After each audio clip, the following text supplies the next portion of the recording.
Okay, this is a little breakdown of my submission for the first ever Bad Snacks Beat Challenge. So first I'll just play it. You can skip ahead a minute or so if you don't want to hear it.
So the first thing I did was take the orchestral sample, drop it into Logic's Quick Sampler, and chop it up and just look for the parts that I liked.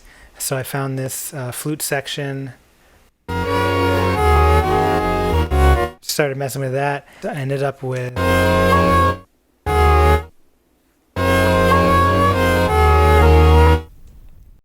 I started adding effects, reverb here, EQ, sketch cassette,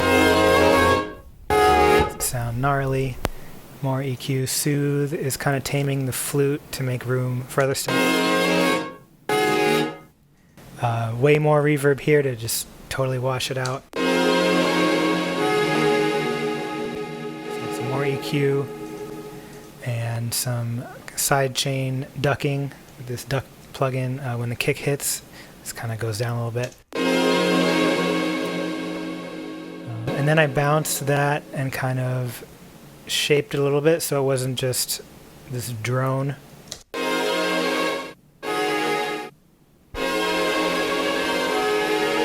Then I filled in this space with more reverb stuff, so it's kind of like this back and forth conversation, like sucking and pushing and pulling. Oops.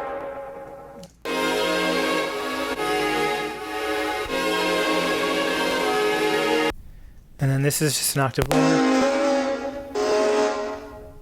So all together.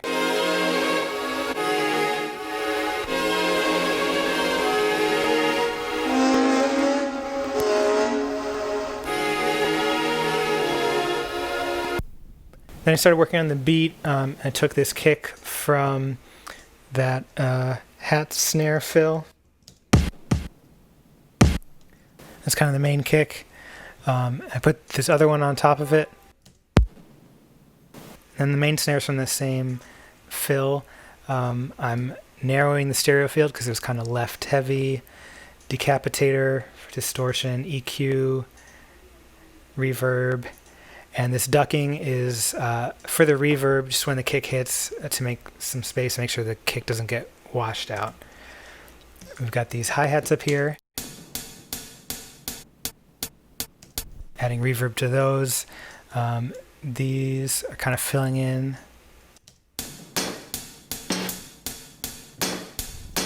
And I've got this clap on top of the snare.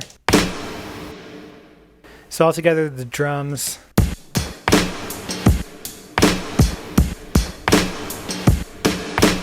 Then I added a bass line.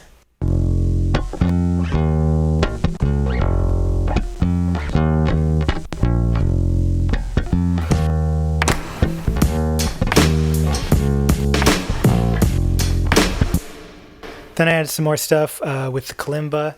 We've got this, which is just this little section without the attack looped. Turn turned into an instrument. And then I'm distorting it, delay, EQ.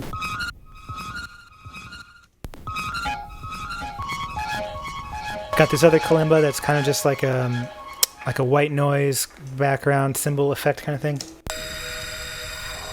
This was it before. So I'm just keeping the highs. And we got this one, which is kind of flittery. And that's what that is. Delay. Sidechain, ducking. And then I've got this string note that I was able to isolate. This is what it sounds like in the real thing.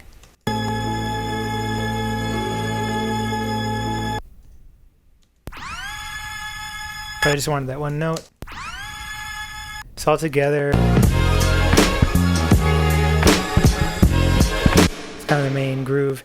Then I come into this section with vocals, and I added a guitar. This is going straight into my Apogee duet. I just have Goodhertz Wolf compressor pretty aggressively with a slower than normal attack. EQ. And then this wow control, almost entirely wet, so it's more of a vibrato than a chorus, but slightly chorusy too, without any of that. It's a dry guitar signal.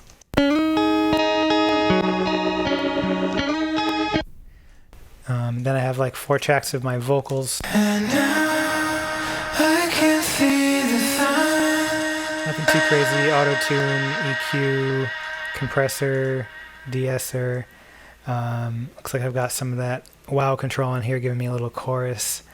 And I'm sending all the vocals to a little room verb, vintage verb, and then this delay. And now I can see the signs. Then halfway through the vocal section, I have this other instrument, which comes from this. So this was...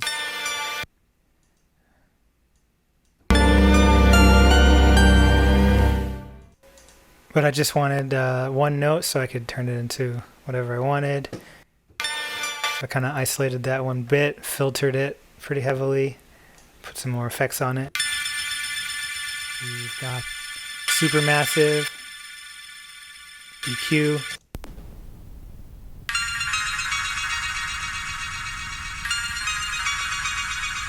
That's pretty much it, and then I just kind of bring everything back in.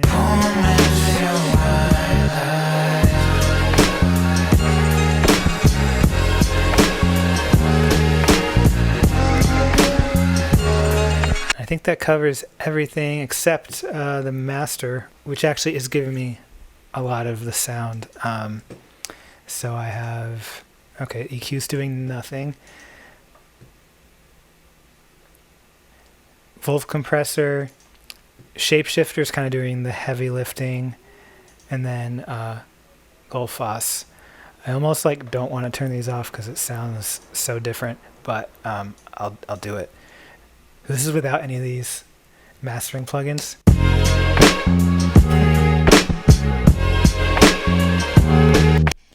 And then Wolf compressor helps a little bit. Shapeshifter helps a lot.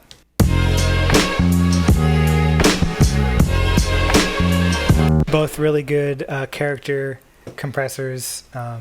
Shapeshifter is easy to go overboard with, but it's super fun.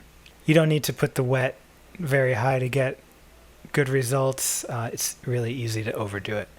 And maybe I did overdo it. Then Gullfoss, which is kind of, if you don't know, it's kind of doing like EQ calculations hundreds of times per second based on some, I don't know, psychoacoustics to try and find what needs to be boosted or cut according to how people like to hear sound at any moment. So it's just doing all these moves.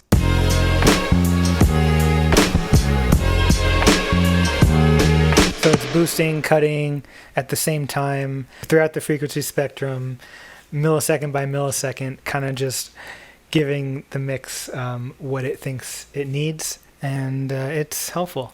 So I think that wraps it up. Thank you so much for watching, and I'll see you later.